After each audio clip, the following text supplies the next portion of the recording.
September 16, 2022. During the nighttime hours, Mars, the Moon, Jupiter, and Saturn are strung across the sky. Before daybreak, look for the gibbous moon between Mars and the Pleiades star cluster. Chart caption, 2022, September 16. Overnight, Mars, the Moon, Jupiter, and Saturn are strung across the sky. By Jeffrey L. Hunt. Chicago, Illinois, sunrise, 6:32 a.m. CDT, sunset, 6:58 p.m. CDT. Check local sources for sunrise and sunset times for your location. As the planet parade, consisting of Mars, Jupiter, and Saturn, moves toward an evening sky display, the trio stretches across the sky about 5 hours before sunrise. That's about 1:30 a.m. CDT in Chicago. First look for the moon. It is 65% illuminated and less than halfway up in the east. Mars is the bright star to the lower left of the lunar orb. Farther westward, Jupiter is brighter than Mars, over halfway up in the south. Photo caption, Jupiter with the Great Red Spot. NASA photo. At this early hour, Jupiter's Great Red Spot is in the center of the planet in the southern hemisphere. A telescope is needed to see this long-lived storm. It is visible for about 50 minutes before and after the central passing across the planet. Saturn is low in the southwest, less than half the altitude, the height above the horizon, of Jupiter. These giant planets are retrograding, an illusion that the planets are moving westward compared to the stars. The middle of this effect occurs when Earth passes between the respective planet and the Sun.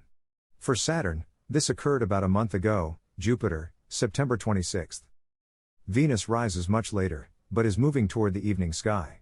Later in the year, Venus moves to the head of the line, after passing behind the Sun during October, to appear as the evening star in the western sky after sundown.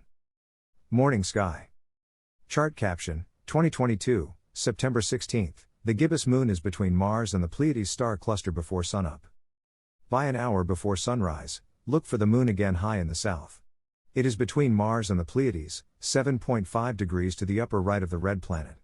Unlike last month, when the moon passed through this part of the sky, the three celestial wonders are not in a binocular's single field of view.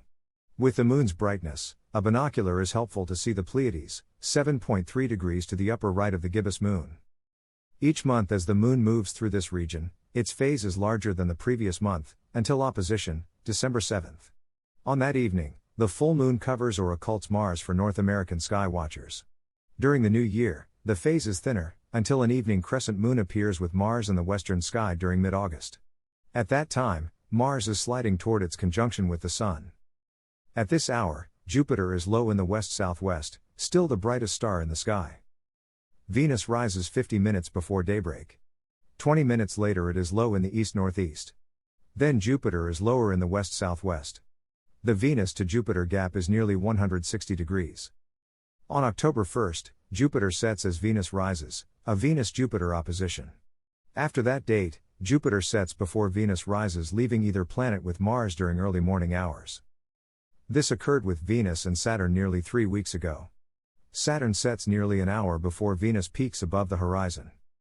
These planet-planet oppositions indicate the superior planets, Jupiter and Saturn, are appearing earlier in the evening sky, while Venus is closing in on its solar conjunction. Evening sky. After sundown, the late-night planet display starts. 1 hour after sunset, Jupiter is low in the east, while Saturn is less than 1/3 of the way up in the southeast. Mars and the Moon rise about 2.5 hours after sunset. After midnight, the three bright planets, with the Moon near Mars, are along an arc across the sky.